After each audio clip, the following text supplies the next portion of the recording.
Good morning, good afternoon, and good evening, and welcome to another video of the Diving Trader. My name is Daniel, and today, guys, we're talking about Planet 13 Holdings. Now, Planet 13 Holdings is a cannabis company based in Nevada, United States. On the 1st of November 2018, the company opened its first cannabis dispensary in Las Vegas, which became the largest cannabis dispensary in the world at 112,000 square feet. Now, you're probably thinking, why are we talking about cannabis today? Well, why is that? Well, with a new power in place, or started from the 20th of January uh, in the US, the new president supports their party supports legalizing cannabis in more states. So this is the reason why the cannabis stock market could be quite big for 2021. It has been big in the past, it has been talked about in the past, but it's never really kicked off. There have been companies that I have looked at, but I've come up with the conclusion that Planet 13 Holdings is the one that's going to be on my radar. Okay, there have been other ones in the past, such as Aurora Cannabis, which you've probably all heard of. Now, 2018, they kicked up high to around about 155, 160 Canadian dollars, and now, as you can see, down today, they're right down in the slumps here. So really, if you had shares that bought shares around about here, you'd be crying by now. Okay, so why is this? Simple fact that it lost 224 million in 2019 and then a further 2.4 billion in 2020. Now, as an investor, you're like, what the heck's going on here? Let's get out of here. It's not a company that's worth investing in. This is the problem, guys. With a lot of these companies, these cannabis companies, they've either haven't survived or they're losing money. They're really losing money. They're showing no um, promise of going forward. Also, the banks, they're not supported by the banks. So they can't simply go to get a credit note from a bank and say, look, I'm a cannabis company, I need money, because they simply are not doing it. Also, there's been a lot of issues related to supplies, which a lot of companies have ended up actually buying illegal cannabis and then being caught out and being fined on it. So there's been a lot of disruption, a lot of dodgy work in the cannabis market. So it's been hard, and I've actually come down to choosing this one as a possible one, a good one for 2021. Okay, so Planet 13.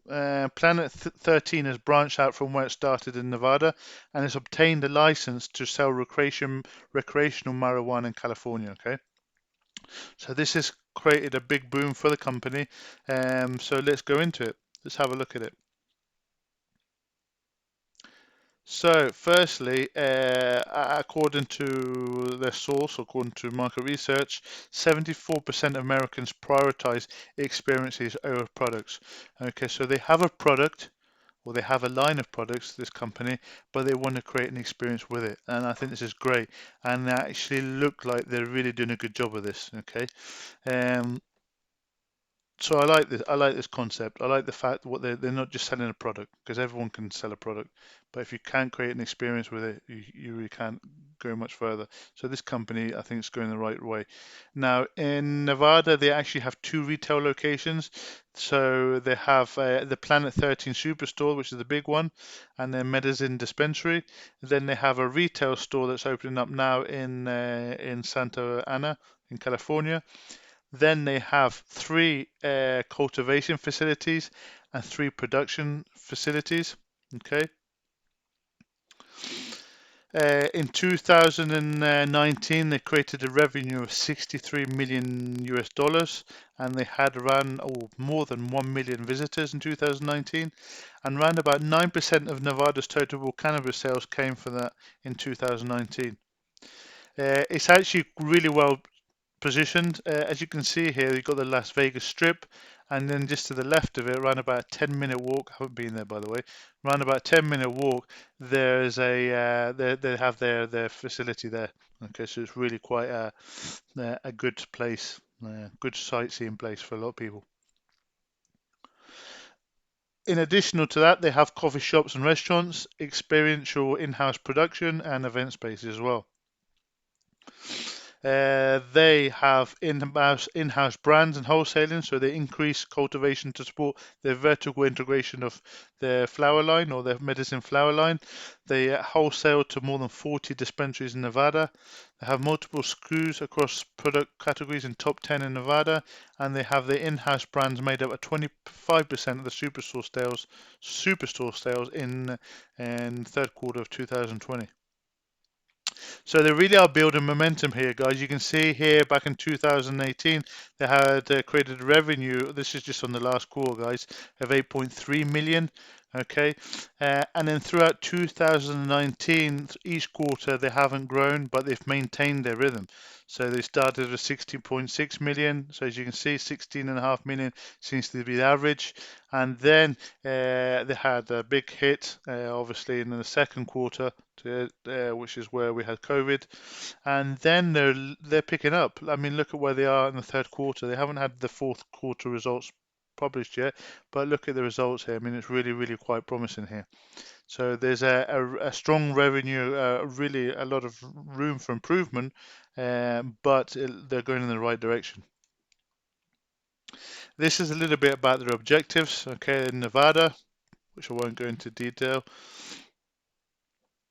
This is our objectives, and this is their 5-year objective. So their 5-year US objective is to have over 8 superstores across the US. So they're looking to be quite big. This is a little bit about their balance sheet. So I'll let you have a look at that. You can actually find that on their webpage if you want to have a look at that in more detail.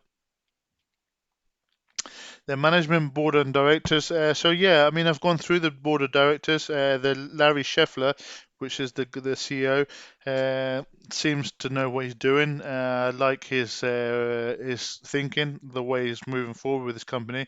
So it gives you a reason to invest, as well as the products they have. You also want to make sure that you're looking into the board of directors. What kind of people are sitting behind the desk in this company. So it's really quite promising.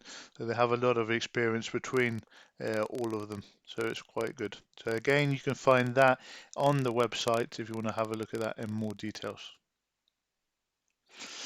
A little bit about their products. So here they have their vapes. They have vapes, and there's a little bit more about the details of who buys them, where they have them, and their age range. Then they have flower vapes. Okay, so this is a hand plant. All medicine plant genetics are hand selected. Careful attention is constantly paid to the cultivation process to ensure that all medicine products are best in the class. Okay, so they have the best class product. Again, another type of vape, which is a little bit more technological, and each pen contains a state-of-the-art battery designed to last the life of the pen and chic exterior worth of display. Okay, chic, sorry, not chic, chic. Okay, so a little bit more about the details. You can see the females purchase that more than the males. And you got your Dreamland chocolates. Now, I don't know, it just makes you want to have a chocolate right now. Just looking at that photo, the way they marketed that. So you got your Dreamland chocolates. And then finally, well, I say finally, but they've probably got more, I think, down below. Yeah, they've got bath bombs. I mean, they've got bath bombs as well. My goodness. And they've got their infused gummies as well. They're gummies. They're sweets, you would say. Okay. So, guys, that's a little bit about the company. What do you think? Do you think this is a company worth investing in? Do you think would you put your money into this company? I'm thinking about it. Want to hear what you guys think about it. Leave your comments down below. Smash the like button, and if you want to see more videos, just hit the subscribe button. And speak to you soon. Have a great day.